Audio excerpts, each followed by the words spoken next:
psychological experiment in the 60s that I wanted to tell you about. It was carried out by Dr. Martin Seligman, and it was carried out on dogs. So I apologize in advance because I'm a dog lover, like many of you I'm sure are as well. Namely, there were two groups of dogs placed by Dr. Seligman in two different crates and in two different sessions. So during the first session, the first group of dogs was given mild electric shocks. However, the first group had a button or a lever that they could use to switch off those electric shocks. The other group didn't have that possibility. They couldn't control their environment. So then when they repeated the experiment, the group that was in a crate with a tiny wall that was separating them from a space where there were no electric shocks, they actually managed to come up with an idea, the dogs, of jumping over that wall to escape to a safe place.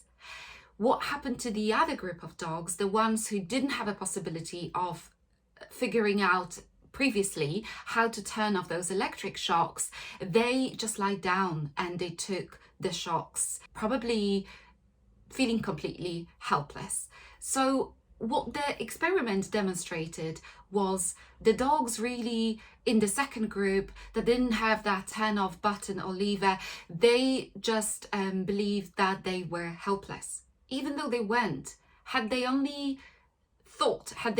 seen the wall that they were able to jump over to the safe place, they wouldn't have undergone those electric shocks, but they just decided not to even try. What I'm trying to get at is the approach a lot of us sort of take on when it comes to mental health and well-being. A lot of people are in a really vulnerable position because not only do they not have the skills to help themselves, but also what a lot of companies are showing and a lot of sources, the type of help that is being offered is very passive. The experiment demonstrated that helplessness is actually learned, and this is something that unfortunately happens to us humans, but also the way we try to tackle the challenges of mental health and well-being is quite reactive. Welcome everyone, my name is Hanna Magdziarek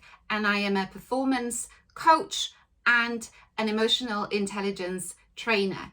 I develop people by helping them overcome emotional barriers such as procrastination, develop their emotional intelligence, and prevent and help with self-sabotage. Today's video is about how to prevent mental health challenges and create better well-being at work and at home. I really like to help people see that we don't have to be focusing as much as we are on mental health, for example, first aid, on mental health remedies, which are quite reactive in the nature. What we want to be doing is be proactive and practice prevention. So how can you practice prevention on an individual level and on an organizational level? Well, first of all, we need to understand that helplessness is learned and therefore can be unlearned, or rather we can learn the skills that make us more empowered, make us more confident, and make us understand that we have choice and we can make change. We can make a change in our life. Also, what I like to highlight is that we are as individuals responsible for our own well-being and mental health. Although it's great when the employer is open to supporting their employees with all sorts of mental health and well-being initiatives, at the end of the day, it's our own responsibility. Our life and our happiness is up to us. So Why not to learn the skill set of personal resilience? Because it is a collection of skills. Why not to develop our emotional intelligence to be able to really understand what is important to us in our life and set effective goals that we are able to achieve, that make us stronger and help us achieve whatever it is that we desire. But also, as we try to achieve, we tend to come across obstacles. It's normal. So what do we do when we struggle with motivation? What do we do when we struggle with procrastination? When we don't know how to manage stress, how to behave in the new reality? When we have had homeschooling, back to school now, but there are still challenges of working from home, returning to the office. Not everything has returned and will ever return back to normal. So what coping strategies are there for us to learn to stand back on our feet and not to react, but to respond in a helpful for ourselves way? When it comes to employers, I believe we need to start looking beyond the world of mental health first aid. This is a very valid initiative, and sometimes we need this as the first step, but we shouldn't really stop there. There are much more effective solutions out there, and also cost efficient if you look at it. If you are able to help employees by supporting them in the learning of those coping skills, developing their emotional intelligence, learning how to manage their emotions and respond in a calm way. This way you really equip them with something that no value can be put on, because these skills will be with them for the rest of their lives.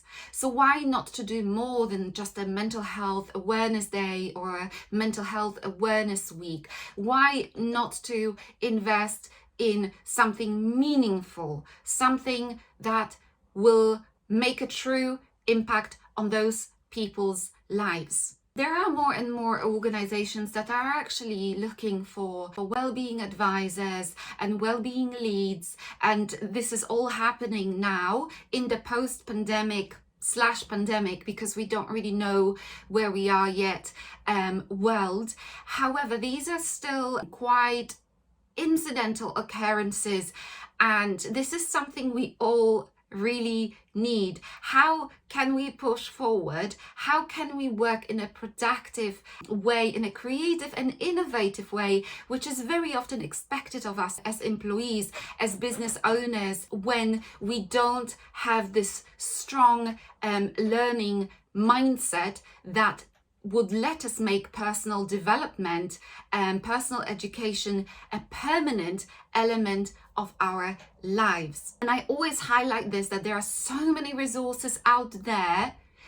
There are books, there are courses, there is YouTube, but we need to practice. We need to learn these skills and apply them immediately to our own life, our own examples, our own challenges.